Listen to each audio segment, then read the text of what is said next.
We have arrived at the moment of our keynote address, and so I would like to introduce our keynote speaker, John Roberto.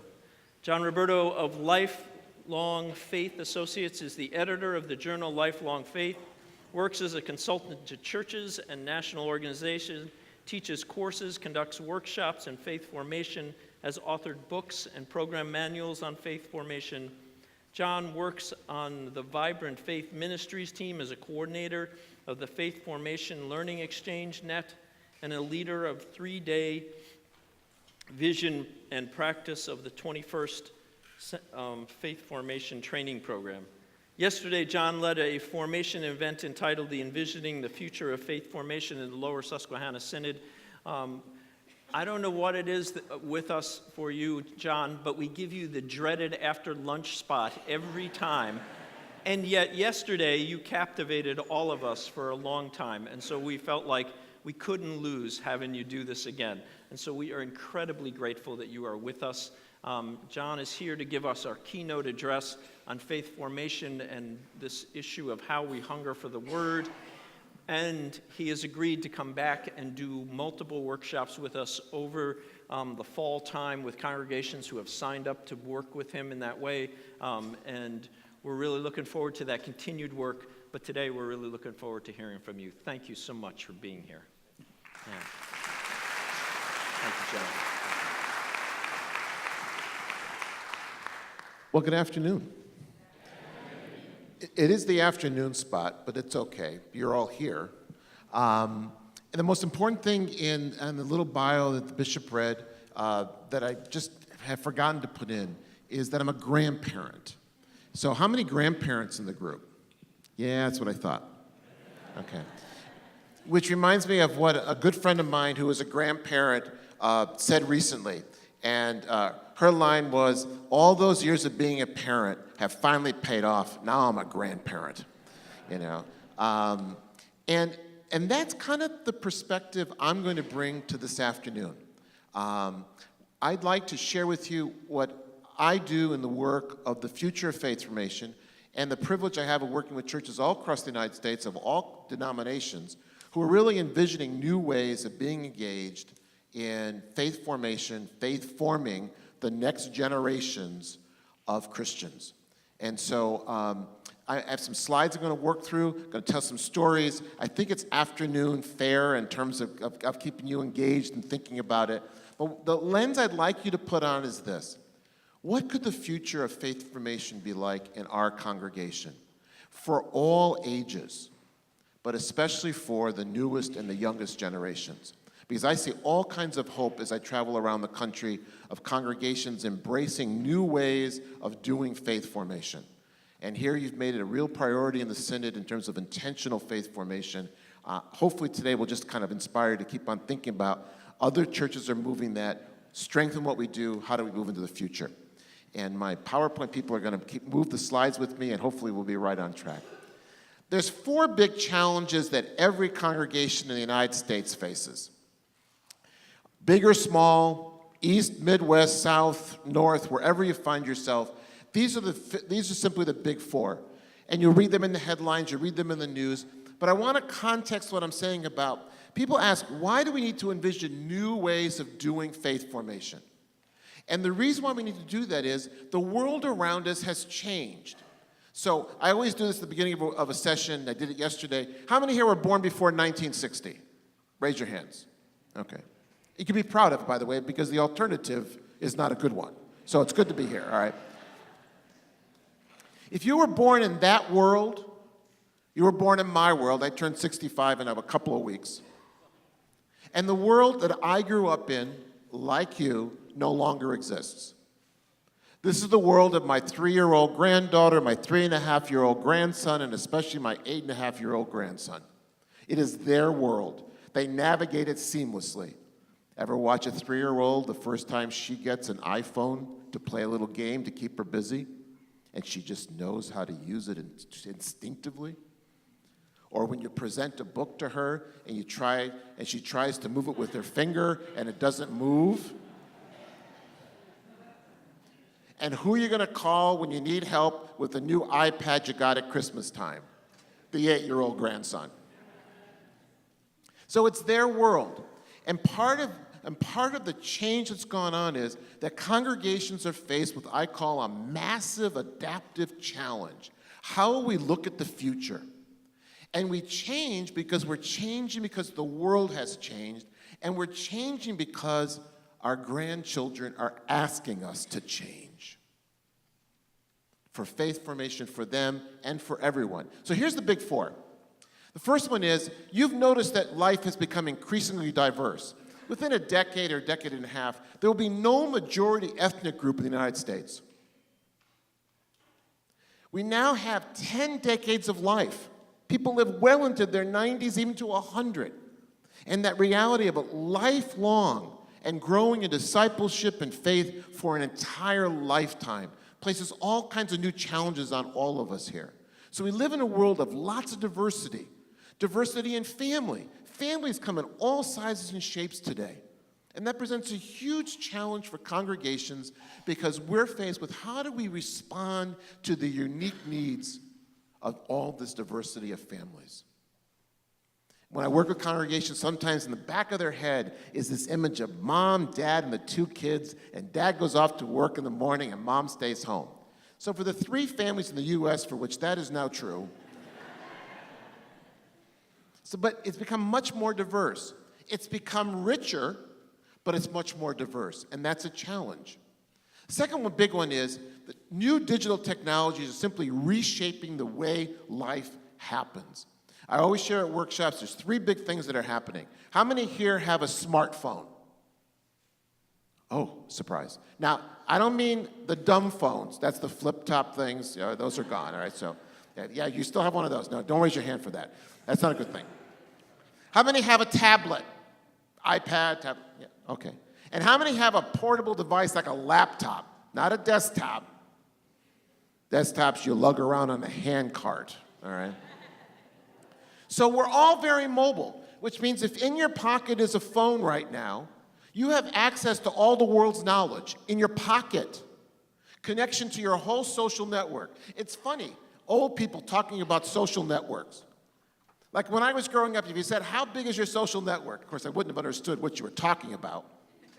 But if I had, I would have said it, well, it's 4 blocks to the playground and 5 blocks to the park and everybody in between. And they were almost all Italians and they were almost all Catholics. That was my neighborhood. Okay. Our mobile devices have meant that we are that information and now faith formation and the Bible is portable, participatory, and personal. How many people have a Bible app on their phone? A devotional app on their phone? We carry faith formation with us. And so our people have shifted. How do congregations adapt to that changing reality? I'll always ask people at a workshop, when moms and dads are waiting for their kids at any number of activities, what's on their phone? And why isn't it our church? Because you can be there. We can be wherever people go today. Because they already have the devices. What they need from us is the software, is the devotion, is the prayer. More about that in a minute. Third, you've also noticed that we're increasing the amount of religious diversity we have. We have the very active folks, you know who those are, they're all in the room. I don't know who's back home practicing right now because everybody's here. But you have this whole stretch, and they are our children and our grandchildren and our great-grandchildren as they make their way to those who are not practicing, those who are not a member of a church, established church. Okay? So we're all faced with the fact that our people and our families are far more diverse religiously than they've ever been. And that presents a challenge because the number of people there every single Sunday has dropped, but the number of people that we can serve who touch with us during the month has increased. So how do we reach them today? And then lastly, it's not a story that gets told a lot, but if you put your family hat on, you'll recognize this. And that is faith is passed on at home from generation to generation, from grandparents to parents to children. Well, over the last 40 years, there's less and less religious transmission at home. You see the signs of it in your programming and your contact with families. There's just less of the Christian way of life being passed on and lived at home. And that presents a challenge for us in how we reach families all across all the generations to nurture them in the Christian faith and to practice their faith at home. So those are the 4 big challenges. Here's the nice thing. We've never had more resources available to us to be able to address those challenges. It would really be a terrible thing to say, here's the challenges, but I haven't got a clue what to do about it. But that's not true. We've got churches that are on that road, okay? How do we discover what to do? Okay, let's move on. Here's my big 5 agenda for the future. I'm going to focus on the 5th one, but I want you to see how I got to the 5th one. Number 1, when we're thinking about the future, this is kind of my agenda that I share with people at workshops. Number 1, you have to be more church than you are now. And what I mean by that is keep bringing the generations together. Churches have gotten very good at separating generations. We need to be much more interconnected intergenerationally. So find ways at worship and service and learning, in social life, to bring all the generations together, because the older generation needs the younger generation, and the younger needs the older. And you already have all those opportunities back home. So every church here is intergenerational. I'm trying to help churches become intentionally intergenerational and watch those opportunities. It used to happen naturally for all old-timers. Now we have to be intentional and foster that relationship building across the generations. Strengthen, be more church. Second, we have to help families in all that diversity, those who are actively engaged and those we see 3 or 4 times a year, to become centers of faith formation. The good news is we've got plenty of content and we have a way to reach them. Everybody's reachable. So we can help families at home, which is where faith formation just has to happen. Most churches here have such a small slice of people's lives. The only way to broaden that is to reach people at home and in their daily life. How do we help moms and dads and grandmas and grandpas be faith formers of their children and grandchildren? That's the new mission of our churches. And we can reach people with all these new digital tools and technologies. Number 3 is we have to be lifelong. And the simplest way to say it is, if most of our faith formation in our church ends in the high school years, there's 80 years left. So we have to be lifelong. A good friend of mine says, if the big people aren't growing in our churches, how will the little people grow in faith and discipleship? So we have to be lifelong. That's a huge challenge, because you're saying to yourself right now, he's already telling me to do more things and I haven't got time, facilities and staff, all that kind of stuff. That's good. That's the right crisis, because then you'll see why I have a strategy for you. Number 4 is missional outreach. If people aren't coming, we ought to get going. I did a presentation in the New England Synod, and the bishop did the first hour. He went through some trends that are affecting churches and gave a wonderful report. And the first question he got from people somebody said, Bishop, you've been talking about being missional. Where should we be missional? He got up off his stool, he walked over to the window, pulled the curtain back, and he said, right there, and pointed the neighborhood outside the church walls. So we now have the tools, the technologies to broaden our sense of church beyond the church walls, to see the whole community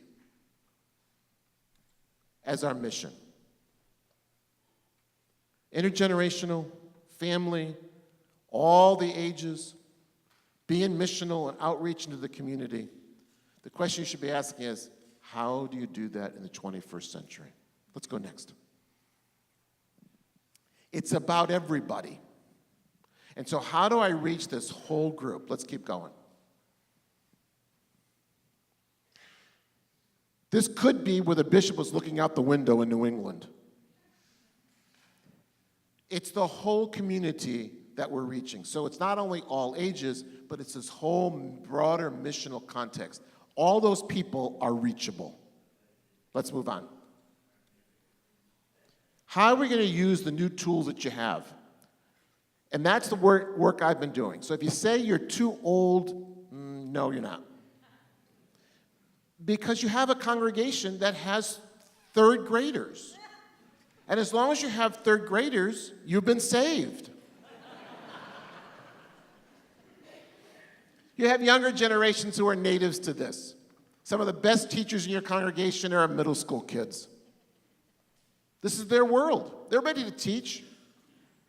Just pay attention. They can guide us here. Let's keep moving. So the thing about the new technologies is everybody has them. It's all ages. I picked that picture deliberately because you'll see the whole age range, even those older folks in the corner. Because you all have the tools. It's how we use those tools to make faith formation work. Let's move ahead.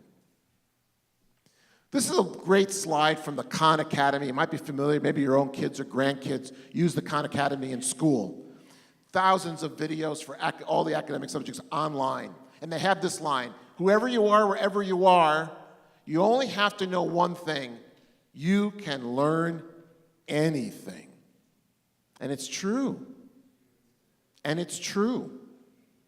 If you've ever gone to YouTube and typed in how to, just fill in the blank, there's like a gazillion or 2 gazillion videos on how to do anything.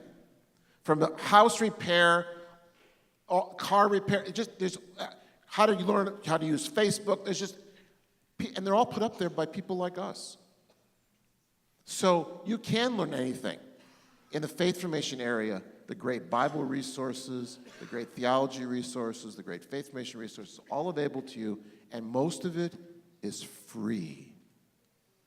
So I asked small churches to say, we can't afford this. I said, you can't afford not to do this. Because the barrier to starting to do this is very low. It's not about money. It's about if you're willing, you can do it. Let's go. So 4 things that are possible in your church. You can engage people now with a wide variety of faith-forming content anytime, any place. Because they have the gizmos in their pocket if you are set up to do what? Provide that content. And to do that on a website. Second, to extend any church event, Sunday worship, vacation Bible school, Sunday school, Bible study, you can extend all the precious time we have with people into their daily life with faith-forming content that goes with them wherever they go. So you can extend church events in people's daily life. Third, you can connect what we do at church to learning online as well. And so I'll give you an example in a minute of a church that simply has put a lot of their faith formation they used to do in person online so that when people gather together, they gather together for community, processing, discussion, practice. And then lastly, offering online faith formation content. I always tell groups you could have adult faith formation ready to go next week, given just all the great online courses, devotions, Bible studies, and the rest that are all available online. Terrific, great content available to our people. We just have to build the platforms and use the tools so that people can access that great content and then connect it to what we do at church. Let's keep going. So, things that you need to know about. In the lower left, well, my left corner, that's yours too. Lower left corner, the YouVersion Bible. 180 million people have downloaded this Bible app. You might even have it on your phone. 180 million people. On the right is the Bible app for children. 10 million people have downloaded that in 3 months. A lot of grandparents downloading that for their grandkids so when they visit, they can do a Bible story. See what I mean by portable, participatory, and personal? Up above is Enter the Bible from Luther Seminary. All the Bible scholars there got together, put together a website. Every book of the Bible is there, commentaries, explanations, all available. All that on the slide, free. Let's go to the next slide. This is Vibrant Faith at Home from Vibrant Faith Ministries. There's about 800 faith-forming activities on here. All of them are free. They're about 10, 15 minutes per activity. They run across the whole gamut of faith formation. Caring conversation, ritual and celebration, Bible study, learning, serving, activities across the whole span. I want to put this in the hands of grandparents so they could use that with their grandkids even at a distance because they could both be on their phones while they're talking to each other or on Skype or on FaceTime. Every congregation here could commit today to help grandparents become faith formers of their grandchildren, even if their own kids have become pagans. Because grandparents have a tremendous influence. Every congregation here can walk out and say, we're going to be a congregation that equips grandparents to be faith formers of their grandchildren, because you've got resources like this. Let's go to the next one. This is a video. This is a complete video site with high-quality videos for worship and for faith formation at a very, very low cost. You buy it for like $5, almost the price of a cup of coffee. These are 5 examples of what could be 500 that I could present to you of great online digital content, flexible, malleable, that we can use. Let's keep moving. So we need to build in our churches digital platforms that are open 24/7. Even if the church building isn't open, church online can be open. And this is how people can take church wherever they go. This is your global campus. You'll put content online that people will access all around the planet because the word got out. You are findable on Google. You put up a Lenten curriculum or 40 days of Lent at your church. All of a sudden you find people accessing it in California, in Minnesota, in Texas, in Canada, in Australia. That's the nature of the web. And so building a platform like this so that people can come to it, not the church website, but a faith formation website, targeted to different audiences. This one is targeted to adults. And you see I've got this is Holy Trinity Adults is my own site for my own, examples. But here's a church that focused in Lent, focused on particular content, the passion, the death and resurrection of Jesus, provided multiple ways for adults to learn it, used all kinds of great online content. You can do the same thing. It's possible. Let's move on. This is a church, how big is it? It's big enough to see. This is First Church in Simsbury, Connecticut, small UCC church. The children and youth minister created this site for her families. On the left is the site, but on the right is just one page from her preschool program. She has preschool Sunday school, but then sends preschool parents who want to do things with their children at home with a page for the month. May was Our Father month. Coloring pages. Now, parents don't have, these are the busiest people on the planet, parents of young children. They have no life. So this comes right to them at home. So even if they're not there every Sunday, this can go right to them at home. They can access this on their tablet or their phone. And what Cindy has done is she's found some great videos, all on the theme of the Our Father, coloring activities, a game, there's all kinds of things up there. Matching cards for parents to pray the Our Father, teach the Our Father at home.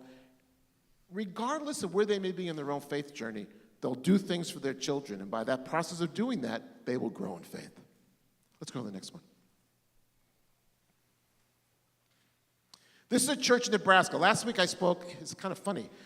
I got a couple of Synod Assemblies this month, and for a Roman Catholic, this is kind of like, wow.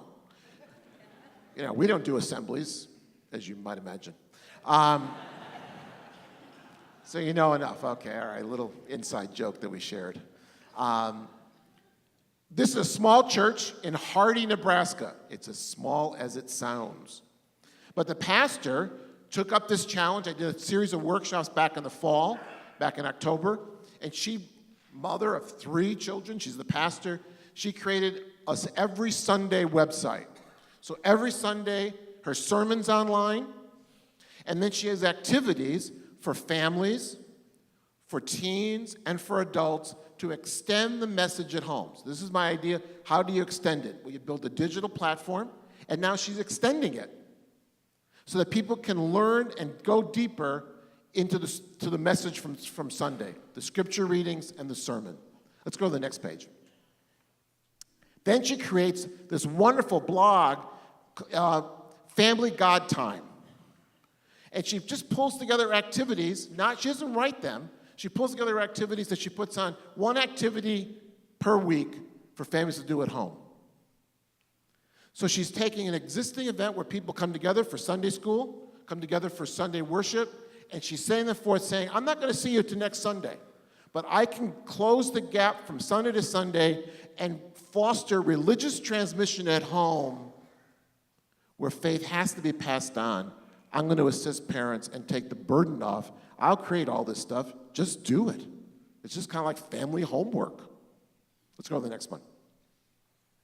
She also has a monthly Bible study. Very hard to gather people together. They have big geography and the rest. So she does an online Bible study.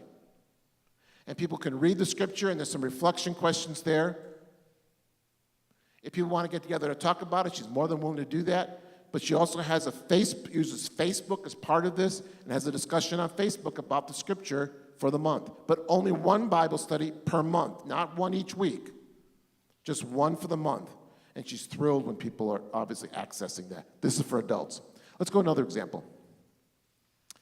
This is a church. This is, oh golly, I can't read it. St. Paul's Evangelical Lutheran. I'll share with the pastor. The pastor created this. He's in his probably mid-30s. He's got his web page that follows up on every Sunday. So Sunday content is the easiest content.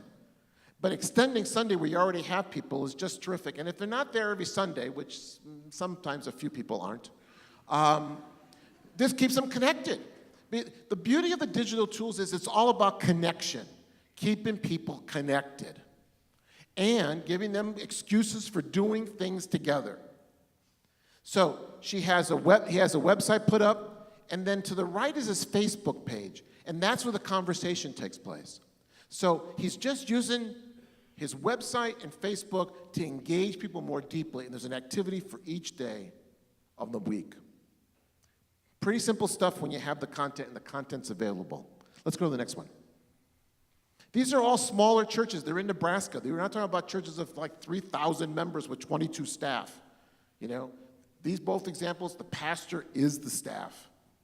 This is a daily devotion that this church does, and this gets 300 or 400 people every day for this one simple reason. One of the parishioners writes a daily devotional, Joe's Devotional. And people all around the world connect to it on Facebook. Because now you've gone from the church to the public arena. This is missional. He said, we have 5 times more people on Facebook than we have in my church. Heck, than we have in our town. Because we've extended our presence. See, these tools are available to all of us. And all of it does what? Enhances what we do as a congregation. Reaches people in their daily life and their home life. Gives them more variety and opportunities to engage in faith-forming and discipleship activities. Let's move on. This is the same pastor, the tri-parishes, and Breen is right in the middle of Sunday school. Vacation Bible School. It's culminating tomorrow. So this is right off her website.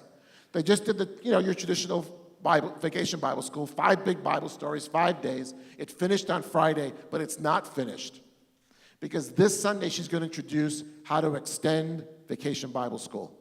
Video content and activity. Grandparents can use it with their grandkids, parents with their kids, kids together. It took all the content that was already in Vacation Bible School, and she simply put that content online for everybody to access. Now, the nice thing about a website is what? Grandma and Grandpa can be in Harrisburg, PA. Their kids could be out in the middle of Nebraska, and they could be having a faith conversation. Next slide. This is a pastor, Silverdale Lutheran Church in Washington State. That's one of the 2 pastors.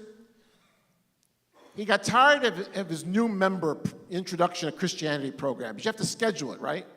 So you can't only do it 3 times a year. If somebody wants to be a member this month and you're not doing the next one until September, they're probably going to find another church. So he said, no, what I should do is this. I should do 5 or 10-minute intros to Christianity. And I'm going to put them on our YouTube channel, which is exactly where this resides. And people can watch these and get a taste and make contact with me. And then once they've watched it, we can talk about it. And when people come to a group, they'll already have done this Basics of Introduction to Christianity course in these short YouTube videos. So he's outside his church, and he probably has a high school kid filming this. I mean, I would. Or a middle school kid filming this. And onto YouTube it goes, which means it's public. So when somebody moves into that community and says, I'm looking for a church, they're going to stumble on him because he gets a lot of hits on YouTube.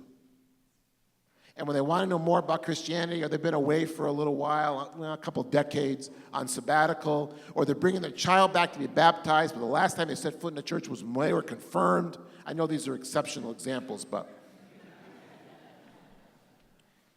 this is the first place they will go. This is where they'll be comfortable.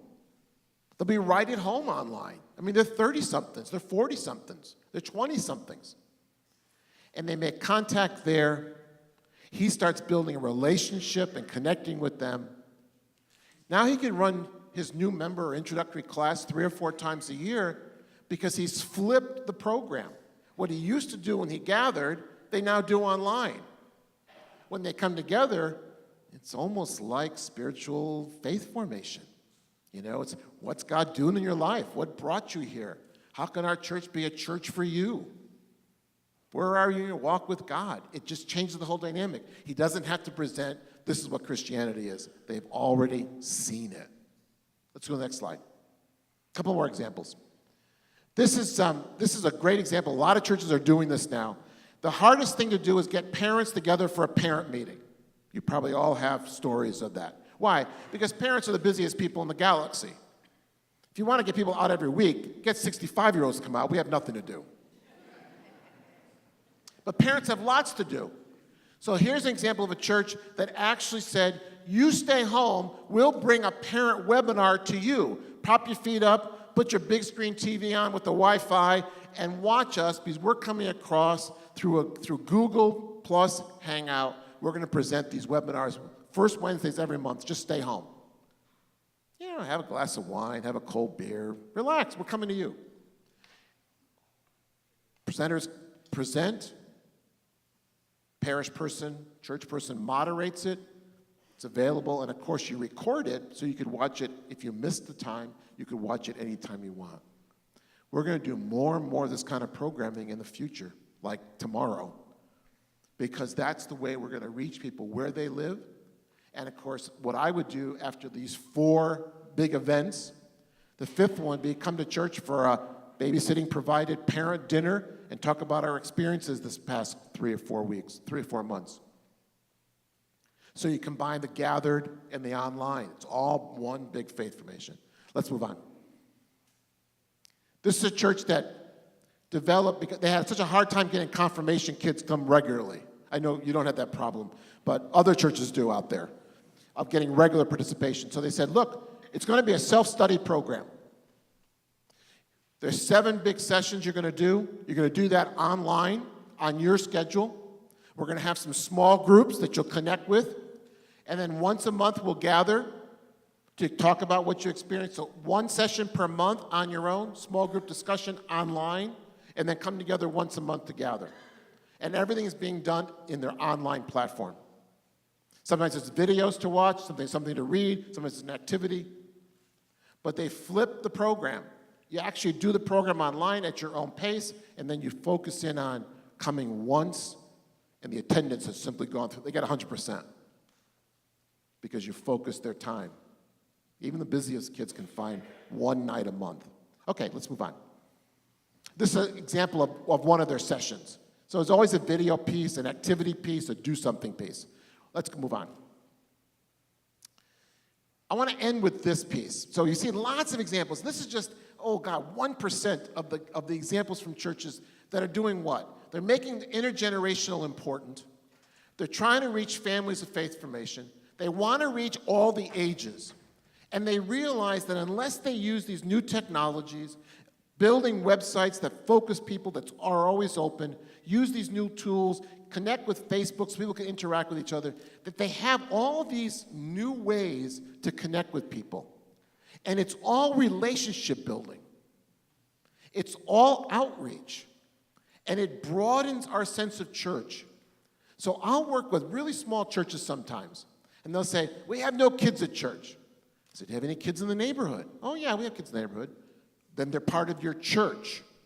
So church is no longer just who the members are. Church is the world. Because now you've got tools to reach the world. And I think when we start thinking about faith formation, we're going to think about it, what we do together, what we do at home, what we do out in the world. And now we have tools to do that. I couldn't have given this presentation 5 years ago. This is a pastor. I actually have to I think I read it from here. This is one that you saw, St. Paul's example. He had a church website connected with the Sunday scriptures, connected to his Facebook page. I asked people to submit some feedback, and he wasn't able to be at the Synod Assembly last week. So he sent this, and I thought it was a great way to kind of bring this together.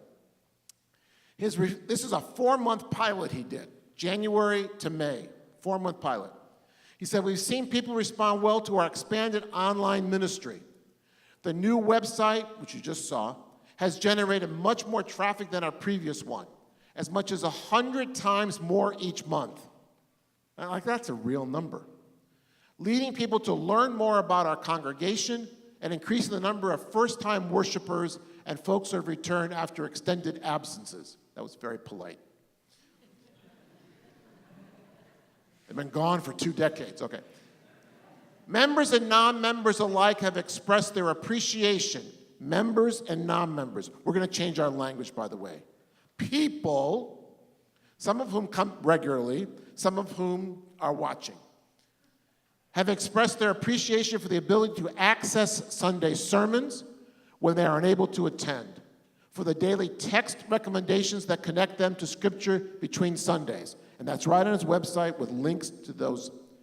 And for seasonal devotional and informational items I didn't show you, they had a whole Lenten page of things to do. And there's all kinds of Lenten content. They put the Lenten devotional from Luther Seminary on the page, and all kinds of Lenten things. Coloring pages, you got the general drift. Let's move to the next one. We haven't been as successful yet, remember, they're only 4 months into this experiment, at facilitating conversation online as we'd like. And that will probably be the next growing edge developing this aspect of our ministry, along with getting more people involved in the day-to-day task of keeping content fresh and interesting. You're going to broaden the people engaged in this because you're not looking for a third-grade Sunday school teacher. Who knows how to use Facebook? Who knows how to use Twitter? Who's built a website? Who's using their phone and all those apps on it for religious purposes? And not, the game stuff. No, one more, thanks. We're excited about the possibilities and looking forward to seeing where the Spirit leads us to go next. Andrew is the pastor at St. Paul's Evangelical in Falls City, Nebraska, and it is that tiny. Okay.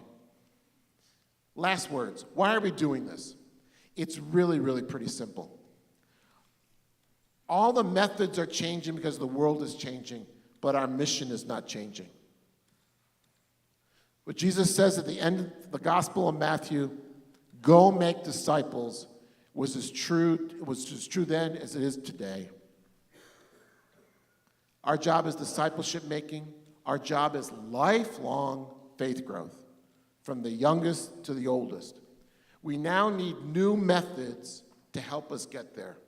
And it's just not unlike what happened 500 years ago when this guy in Germany created the printing press. And a young monk saw the printing press for the first time and thought to himself, I've got plans for you. Because that technology, printing press, think technology, internet, changed the face of the world. Literacy, reading, education, the democratization of knowledge. It also got one Catholic monk in real trouble. And we celebrate 500 years of that. And the revolution, we're exactly the same point today. And our willingness to use these new tools in discipleship making and lifelong faith growth will be our future. And we do that for the sake of our mission and for the sake of those new generations, because that's how they will come to hear the word and encounter Jesus. Thank you.